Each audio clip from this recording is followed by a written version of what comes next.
Bicara soal sepak bola ini juga yang menarik untuk disoroti adalah soal program naturalisasi dan juga pemilihan Sintayong menjadi pelatih timnas. Nah, itu yang akan kita kulas selengkapnya. Langsung saja kami ajak Anda bergabung bersama dengan Bagus Priambodo. Bagus. Halo teman-teman, apa kabar? Ya, kita akan bongkar apa yang menjadi cerita di balik kesuksesan timnas pada saat hari ini. Apakah karena program naturalisasi yang memang sudah berlangsung sangat panjang, dan juga bagaimanakah cerita di balik terpilihnya Sintayong sebagai pelatih kepala dari tim nasional pada saat ini. Untuk itu, supaya kita bisa membahasnya dengan lebih detail, sudah bergabung bersama saya Marcelino. Oh bukan, tidak. Kita akan tergabung dengan mantan Ketua Umum PSSI, yaitu Bapak Nurdin Halid dan juga Bapak Muhammad Iriawan, atau yang biasa disapa dengan Iwan Bule. Selamat sore Pak Nurdin dan juga Pak Iwan, apa kabar? Sehat-sehat? Selamat sore. Selamat sore. Alhamdulillah baik. Sore. Luar biasa. Baik. Selamat sore Pak Iwan. Bang Nurdin, selamat sore. Assalamualaikum. Luar biasa. Saya akan bertanya kepada bapak-bapak semua, bagaimanakah Pak Nurdin dan juga Pak Iwan melihat apa yang sudah dicapai oleh timnas muda kita saat ini? Saya ke Pak Nurdin terlebih dahulu. Bagaimana Pak pendapat Anda Pak? Ini tentu sangat bangga bahwa penampilan tim nasional kita sudah berada dalam level pentas dunia, dan ini alhamdulillah sesuai dengan apa yang telah saya canangkan di tahun 2006, yaitu industri bola menuju pentas dunia. Dan saya berterima kasih dan bangga dengan Pak Iwan Bule karena program-program tersebut dilaksanakan dengan sangat baik di zaman Pak Iwan, antara lain bisa melanjutkan program naturalisasi, kemudian mengambil pelatih yang memiliki qualified atau kualitas tingkat dunia, yaitu Sintayong. Ini sebuah hal yang luar biasa dan telah dibuktikan sekarang bahwa tim nasional kita telah berada di level dunia, dan itulah mimpi saya, cita-cita saya ketika menjadi ketua umum, yaitu menjadikan sepak bola Indonesia sebagai sebuah industri menuju pentas dunia. Dan ketika mencanangkan 2006, kita memperkuat daripada profesionalisme Liga Indonesia, dan tim 7-8 pemain nasional kita sekarang itulah lahir daripada kompetisi Liga Profesional, yaitu Liga Indonesia. Kemudian program naturalisasi juga mampu melakukan transformasi skill kepada pemain-pemain kita. Kenapa program naturalisasi kita lakukan di tahun 2010? Itu karena rangka untuk meningkatkan daripada kualitas sepak bola kita ke level dunia, dan ini dibuktikan bahwa sekarang kombinasi antara pemain naturalisasi dengan pemain yang lahir dari liga profesional itu mampu membangkitkan sepak bola Indonesia di pentas dunia. Itu bagus. Ya, saya akan ke Pak Iwan terlebih dahulu. Pak Iwan, sebagian pemain inilah pemain yang ketika pertama kali dipanggil itu berada dalam era Anda memimpin PSSI.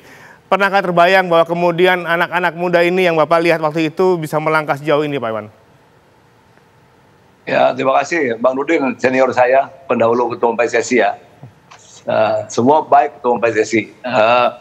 Jadi begini Mas, pada era saya memang terkendala COVID ya, hampir 2 tahun.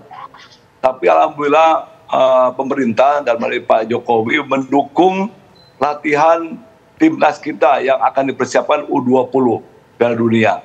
Mereka bisa berlatih di berbagai negara, baik di Kroasia, Turki, kemudian Korea Selatan.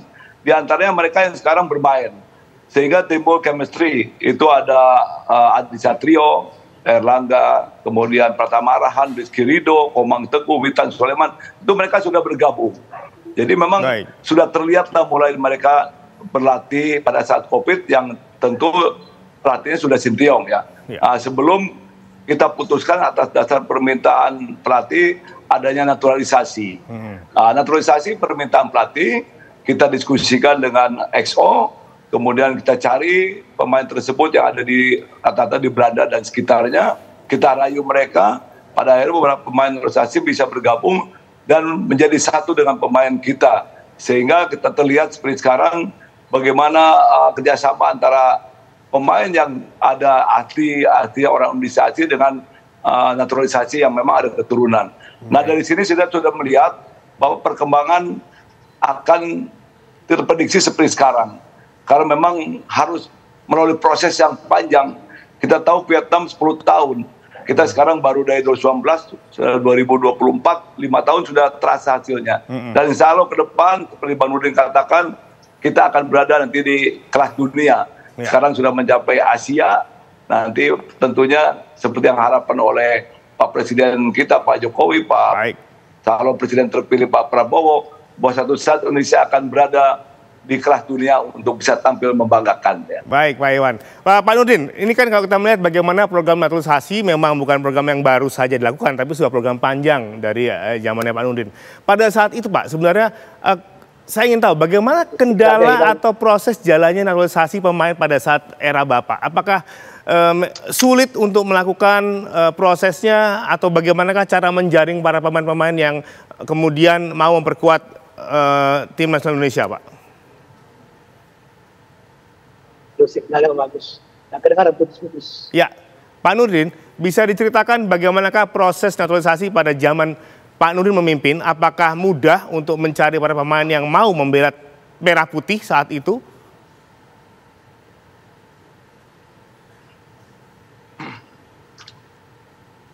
Ya, kita ada kendala komunikasi dengan Pak Nurdin. Saya mau ke Pak Iwan lagi. Pak Iwan, apa yang membuat kemudian Pak Iwan yakin Sintayong saat itu adalah sosok yang tepat untuk memimpin tim merah putih di semua usia, Pak?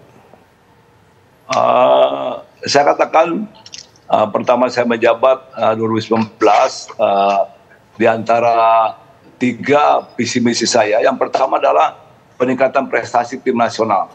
Kedua, bermainnya liga dengan baik, benar, bagus. Yang keempat adalah training camp.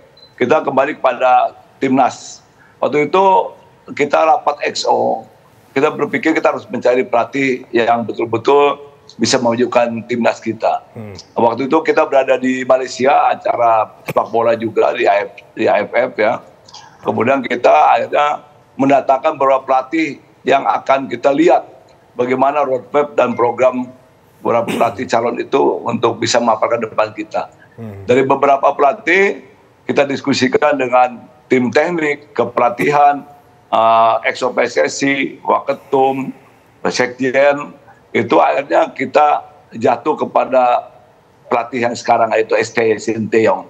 Karena secara gamblang dia menyampaikan bagaimana pola mereka nanti melakukan pelatihan kepada pemain-pemain Indonesia. Bahkan yang bersangkutan sudah punya data orang per orang, di mana dia sudah bisa mengetahui si A bermain di mana, kurangnya apa dan sebagainya. Dan Sintayong sudah tahu apa kekurangan timnas kita pada saat sebelum yang bersangkutan berlatih. Dari situ kita putuskan akhirnya STY kita kontrak 4 tahun ke depan dari tahun 2019 sampai 2023. Di situ putusan PSSI yang saya ketua umumnya memutuskan agar Sintayong melatih di timnas Indonesia. Ya. Detail ya, berarti data dari Sintayong adalah detail yang membuat Pak Iwan berani meng-hire dia sebagai pelatih timnas saat itu ya Pak ya. Nah ini mengenai detail saya juga tahu bahwa Sintayong juga sangat detail melihat potensi pemain yang dinaturalisasi. Nah kalau di zamannya Pak Nurdin nih Pak Nurdin, waktu itu kendala apa yang Bapak alami untuk bisa menjaring para pemain di luar sana untuk mau memperkuat tanah leluhur mereka Indonesia Pak?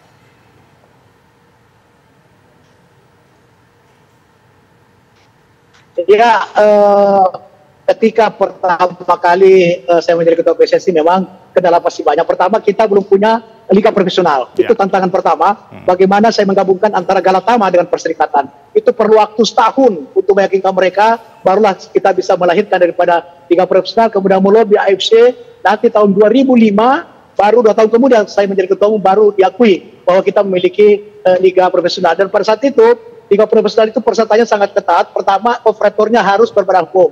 Kemudian klub juga harus berbadan hukum, memiliki pembinaan usia dini, kemudian infrastruktur yang memadai, kemudian harus berbadan hukum, kemudian harus dikelola oleh liga, oleh tenaga-tenaga profesional, dan yang paling penting adalah mampu menyiapkan pendanaan sehingga tidak berhenti di tengah jalan. Alhamdulillah ini bisa kita lakukan sehingga di tahun 2007 kita telah mendapatkan pengakuan dari AFC dan ranking 8 dari 43 negara pengelolaan liga profesional kita.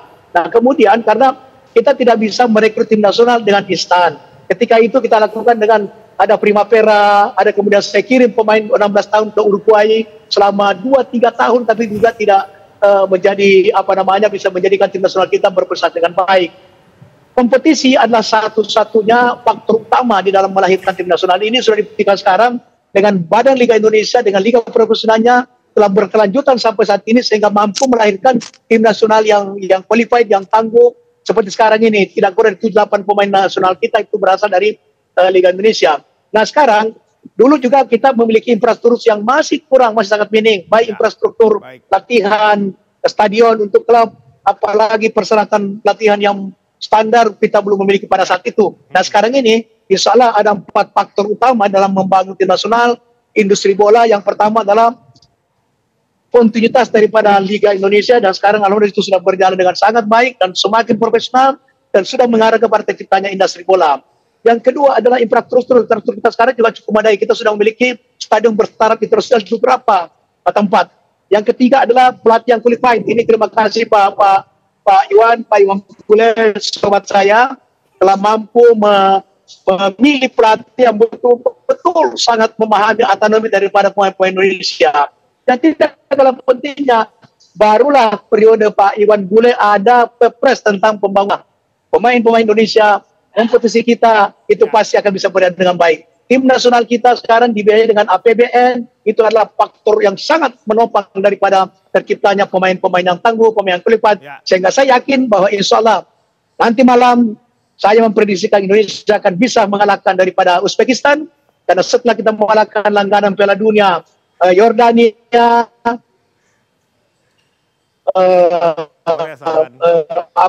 Korea, kemudian Australia, maka tidak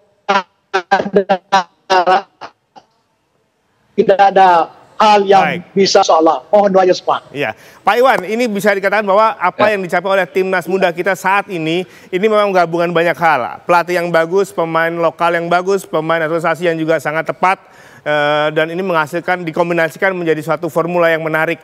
Kalau Pak Iwan melihat sejauh manakah potensi dari timnas muda kita ini akan berjalan, akan sejauh apa? Apakah mungkin kita bisa mencapai mimpi kita menembus Olimpiade pada malam hari ini? Dan mungkinkah ini akan berakibat jauh kepada timnas senior, Pak Iwan? Terima kasih. Jadi tadi Bang Nurdin sampaikan tentang naturalisasi, Bang, sudah cukup lama ya. Cuman pada zaman saya berkomitmen dengan Pak Menpora, Pak Julian Mali.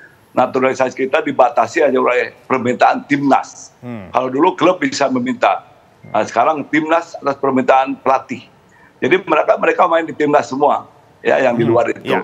Jadi mungkin ada perbedaan, dan alhamdulillah memang pemerintah sangat mendukung. Ada kepresnya, impresnya, ada percepatan sepak bola nasional Pak Jokowi. Mungkin satu-satunya cabang olahraga yang ada impresnya adalah hanya sepak bola ya. Kembali kepada kombinasi pemain kita dengan pemain naturalisasi, saya rasa ini sudah sangat kompak sekali. Mereka sangat berchemistry, dan Sinteyong betul-betul bisa meramu antara perpaduan pemain Indonesia yang asli Indonesia dan naturalisasi keturunan. Sehingga saya yakin ke depan akan terus lebih maju sepak bola Indonesia. Dan memang anak-anak sudah sangat chemistry sekali dengan SCY ini. Awalnya memang sulit ya, perbedaan karakter budaya yang berbeda, tapi sekarang sudah mereka betul-betul menjadi satu antara pemain pelatih. Ini menjadi satu kemajuan luar biasa untuk peningkatan timnas kita. Dan insya Allah nanti malam saya amat sangat yakin dan meminta doanya seluruh warga Indonesia bisa memenang pertandingan. Karena mental dia udah mental juara, kemudian secara disiplin mereka luar biasa, dan fisik mereka juga sangat luar biasa. Doakan semoga nanti malam bisa memenangkan pertandingan melawan Uzbekistan. Ya, Pak Iwan dan juga Pak Nurdin, kita akan break sebentar. Nanti kita akan lanjutkan lagi kira-kira bagaimanakah atau apa yang Anda harapkan dari tim kita pada malam hari ini sesaat lagi ya. Baik, pemirsa, kabar petang akan segera kembali saat lagi untuk Anda. Kita kembali di kabar petang pemirsa, kita akan melihat bagaimanakah sebenarnya menurut para mantan ketum PSSI kita melihat kekuatan timnas kita saat ini. Apakah potensi yang dimiliki sudah cukup maksimal untuk memberikan prestasi yang optimal? Kita kembali ke Pak Nurdin dan juga Pak Iwan Bule di sini. Pak Nurdin, saya tahu pada saat zaman Anda kita pernah tuh melihat gaya Uzbekistan senior ya di Piala Asia. Nah, kalau Bapak melihat apa yang sudah dimainkan oleh timnas muda kita, menurut Bapak, apakah kita memang punya potensi sebesar itu untuk bisa mengimbangi malam hari ini atau bahkan melebihi, Pak? Seluruh pertandingan, baik babak penyisihan daripada Piala Asia 23 ini saya mengikuti terus dengan saksama, dengan cermat, ya. pertandingan ketika kita bisa mengalahkan Yordania, mengalahkan Australia, mengalahkan Korea, maka saya tidak melihat ada faktor pelemahan atau ada faktor lemah daripada tim kita untuk tidak bermain lebih baik dari yang kemarin-kemarin melawan daripada Uzbekistan. Kenapa? Karena dari sisi mental bertanding sudah teruji dengan 3 pertandingan atau 4 pertandingan, ya khususnya melawan Yordan, Australia dan Korea, maka mental bertanding kita itu pasti semakin tinggi. Ditambah dengan atmosfer yang semakin bagus dan Pak Erik itu pemimpin yang bertangan dingin. Dibuktikan dengan baru saja beberapa saja di Ketua Umum sudah kita menjadi juara SEA Games. Nah sekarang juga kita tinggal selangkah lagi, kita akan mencetak sejarah untuk lolos ke Olimpiade. Tatkala insya Allah nanti malam kita bisa menang, maka pasti kita bisa lolos ke Olimpiade. Ini menciptakan sugesti yang luar biasa, motivasi bagi pemain-pemain kita. Tapi yang paling penting adalah bagaimana strategi Sintayong itu bisa diterjemahkan di lapangan dan diikuti oleh seluruh pemain. Dan saya yakin pemain kita akan taat patuh dengan kedisiplinan, dengan taktik strategi yang dicanangkan oleh pelatih. Kalau atmosfer suasana tim, saya yakin bahwa justru semangatnya sekarang itu semakin tinggi dibanding waktu melawan Korea. Apabila permain itu bisa dipertahankan seperti itu, apalagi ditingkatkan, maka Bung Bagus, insya Allah Indonesia akan mencetak sejarah, kita akan lolos ke Olimpiade. Iya.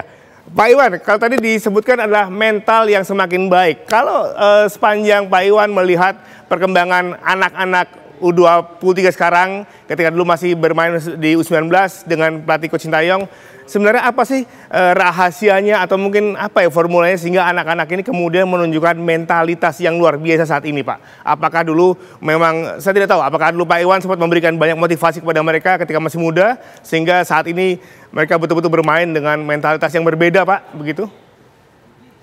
Ya, sepakat dengan senior saya, Bang Nurdin ya. Di dalam kepelatihan Sintayong memang yang pertama dia sampaikan pertama dalam mental di awal. Saya sepakat karena kebetulan saya bukan digembleng mental di Akabri ya. Jadi mental itu penting. Mental itu mental harus petarung, pejuang, kemudian mental pemenang. Jadi tidak pernah kenal menyerah mental ini. Itu sepakat dengan Pak Rudin. Dan ini memang dari awal dilatih saya selalu menekankan kepada mereka. Ini yang pertama, yang utama. Ya, jadi mental dia saya rasa sekarang nanti dalam pertandingan nanti dalam mental juara. Ya, apalagi performa mereka paling meningkat. Setelah mental, Sintayong menyampaikan disiplin. Disiplin menjadikan hal penting dalam setiap satu tim. Kalau tim sudah tidak disiplin, 1-2 orang maka akan kacaulah tim tersebut. Yang terakhir adalah fisik. Bagaimana skill, strategi bagus kalau fisiknya kedodoran, maka akan habislah tim tersebut. Kita dulu biasa hanya 1 kali 45 menit, sisanya habis. Sekarang kemarin lawan Korea hampir 150 menit. Fisik dia masih paten, masih bagus. Jadi sekali lagi, mental dia sekarang mental juara. Mental juara, dan saya yakin pertandingan nanti malam mereka akan bisa memenangkan melawan Uzbekistan karena performa dia di atas. Tadi atmosfer juga kata Bang Nurdin juga luar biasa, penonton di sana. Kemudian juga secara beban, Uzbek adalah pernah menjuarai Piala AFC. Mereka juga akan terbebani itu.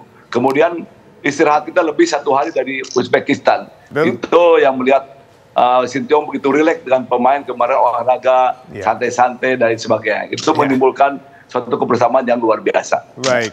Nah, Pak Nurdin, sekarang kalau melihat apa yang sudah disampaikan atau yang sudah ditampilkan oleh anak-anak ini, siapakah sosok yang paling menonjol, Pak, dari timnas saat ini yang bisa mengubah jalannya pertandingan, Pak?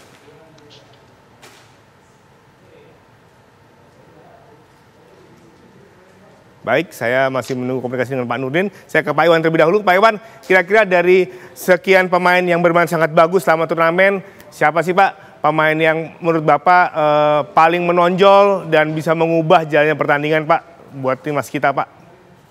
Saya rasa anak-anak cukup menonjol semuanya, tapi tentunya saya lihat Rizky Ridho luar biasa ya. Yang bersangkutan tenang, matang, kemudian juga bisa mengakomodir teman-temannya. Yang berikutnya juga ada kiper kita yang tangguh ya, Fernando luar biasa, dan juga ada pelempar bola yang paling spektakuler yaitu Pratama Arhan. Iya. Terus di depan ada Marcelino yang selalu membuat kejutan. Ya. Oleh sebab itu insya Allah nanti malam mereka akan memberikan terbaik untuk bisa memenangkan pertandingan kita lawan Uzbekistan. Ya. Kira-kira skornya berapa Pak nanti malam Pak? Insya Allah kita menang lah. Pokoknya kita doakan.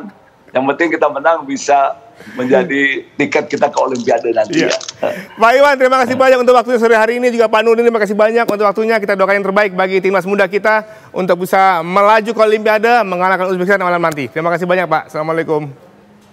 Salam.